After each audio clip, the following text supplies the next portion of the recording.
네, 맞습니다. 오늘 여러분과 함께 좀 자세히 알아볼 내용은 바로 대한민국의 마약류 관리에 관한 법률입니다. 이게 또 최근에 개정돼서 2025년부터 달라지는 내용들이 있거든요. 그 핵심들을 좀 짚어보려고 합니다. 네, 이 법이 마약류 문제를 어떻게 보고 있는지, 그리고 어떻게 관리하려고 하는지 그 전체적인 틀을 한번 같이 살펴보는 시간이 될 것 같아요. 단순히 금지, 처벌 이런 걸 넘어서서요. 국민 보건이라는 더 큰 목표를 위해서 어떤 고민들이 담겨 있는지 같이 보시죠. 네, 바로 시작해 볼까요? 우선 이 법 왜 필요한 걸까요? 그 목적부터 좀 봐야 할 것 같은데요. 제가 보니까 단순히 마약 사용자를 처벌하는 데만 초점을 맞춘 건 아닌 것 같더라고요. 오히려 그 마약류의 어떤 적절한 관리, 오남용 방지, 그리고 중독자에 대한 치료나 사회 복귀 지원까지 다루고 있던데요. 굉장히 넓은 범위 아닌가요? 네, 맞습니다. 그게 이 법의 기본적인 방향이라고 할 수 있습니다. 그러니까 처벌도 물론 있지만 관리와 예방, 치료까지 다 아우르는 거죠. 여기서 마약류라고 하면요, 보통 세 가지를 묶어서 말합니다. 첫 번째는 우리가 흔히 아는 마약, 그러니까 양귀비, 아편, 코카인 같은 것들이고요. 아, 네네. 두 번째는 향정신성 의약품. 이건 병원에서 쓰기도 하지만 오남용하면 위험할 수 있는 약물들이죠. 마지막으로 대마가 있고요. 물론 대마 씨앗이나 뿌리처럼 환각 성분이 없는 부분은 여기서 제외됩니다. 그렇군요. 그리고 이런 마약류는 아무나 취급할 수 있는 건 아니겠네요. 법에서 마약류 취급자라고 해서 딱 정해놨던데요. 어떤 사람들이 여기에 해당되나요? 예, 아주 엄격하게 관리됩니다. 그냥 아무나 할 수 있는 게 아니고요. 수출입하는 사람, 만드는 사람, 재배하는 사람부터 시작해서요. 병원이나 약국에서 이걸 의약품으로 다루는 의사 선생님이나 약사 선생님, 또 연구하시는 분들까지 다 식약처장이나 지자체장의 허가나 지정을 받아야만 합니다. 허가나 지정이요? 네.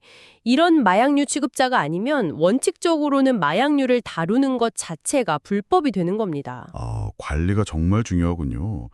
그럼 구체적으로 어떤 시스템으로 관리되는 건가요? 특히 그 마약류 통일 관리 시스템이라는 거, 이게 좀 핵심 같던데요? 뭔가요, 이게? 네. 그게 정말 중요한 시스템입니다. 뭐랄까, 마약류가 만들어지거나 수입될 때부터 이게 최종적으로 환자에게 투약되거나 아니면 폐기될 때까지요. 그 모든 단계를 취급자들이 전부 보고하게 되어 있습니다. 식약처 시스템이에요. 모든 단계를요? 네. 어떤 품목인지, 수량은 얼마인지, 언제 거래했는지, 그리고 누구랑 거래했는지까지 다요. 특히 의료기관이나 약국에서는 어느 환자에게 어떤 병 때문에 처방하고 투약했는지 그 환자 정보, 그러니까 주민등록번호나 질병분류 기호 같은 것까지 다 보고해야 합니다. 아, 주민번호까지 들어간다고요? 이야, 이거 정말 촘촘한데요? 그럼 단순히 기록만 하는 게 아니라 이걸 활용하겠네요. 바로 그겁니다. 그 정보들이 마약류 통합정보관리센터라는 곳에 모여서 분석되고 오남용을 막는 게 쓰이는 거죠. 예를 들면요, 곧 시행될 내용인데 의사가 특정 마약성 진통제 같은 걸 처방하기 전에요, 이 시스템으로 환자가 과거에 어떤 약을 투약했는지 그 이력을 먼저 확인하도록 의무화될 예정입니다. 아, 미리 확인하고 처방하는 거군요. 네, 처방 단계에서부터 혹시 모를 오남용 위험을 미리 좀 걸러내겠다는 거죠.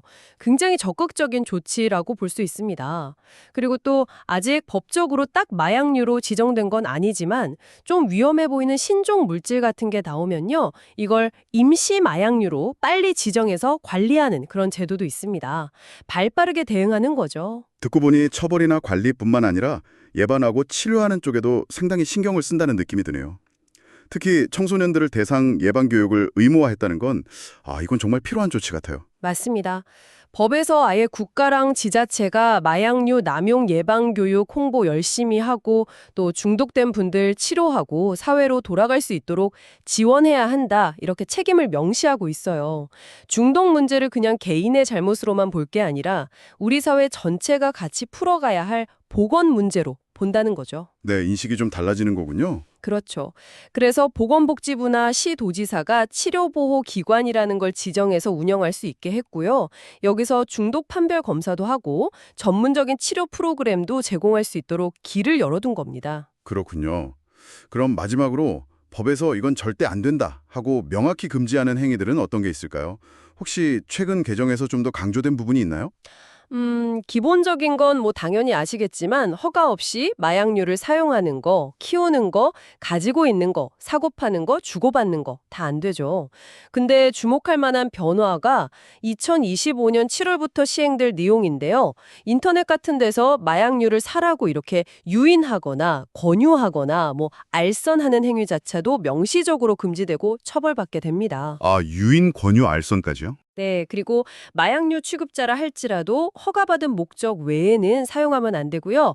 광고도 함부로 못합니다. 의료 전문가들이 보는 매체 외에는 엄격하게 금지돼요. 보관도 중요한데요. 그냥 아무데나 두면 안 되고 꼭 잠금 장치가 된 단단한 장소에 다른 약품이랑 섞이지 않게 따로 보관해야 합니다. 오늘 대한민국의 마약류 관리에 관한 법률, 그중에서도 최근 개정 내용을 중심으로 한번 쭉 훑어봤는데요. 들어보니까 마약류를 어떻게 정의하는지부터 시작해서 취급자 관리, 유통 추적 시스템, 또 예방과 치료, 그리고 금지 행위까지 정말 여러 각도에서 접근하고 있다는 생각이 듭니다. 상당히 촘촘하게 관리하려는 노력이 보이네요. 네, 그렇습니다. 이 법이 우리 사회의 안전과 또 국민 건강을 지키는데 정말 중요한 역할을 하고 있죠. 그런데요, 오늘 저희가 나눈 이야기를 바탕으로 여러분께 한 가지 생각해 볼 거리를 던져드리고 싶습니다. 이렇게 강력하게 규제하는 건 당연히 필요하지만 다른 한편으로는 질병 치료나 정말 극심한 통증 관리를 위해서 합법적인 의료용 마약류가 꼭 필요한 환자분들도 계시잖아요. 아, 그렇죠. 그런 분들도 있죠. 네, 그럼 이런 강력한 통제 시스템 속에서 그분들의 필요한 의약품 접근성은 또 어떻게 보장해야 할까? 이 통제와 필요한 접근성 사이에 균형점을 어떻게 찾아 나가야 할지 한번 고민해 보시면 어떨까 싶습니다.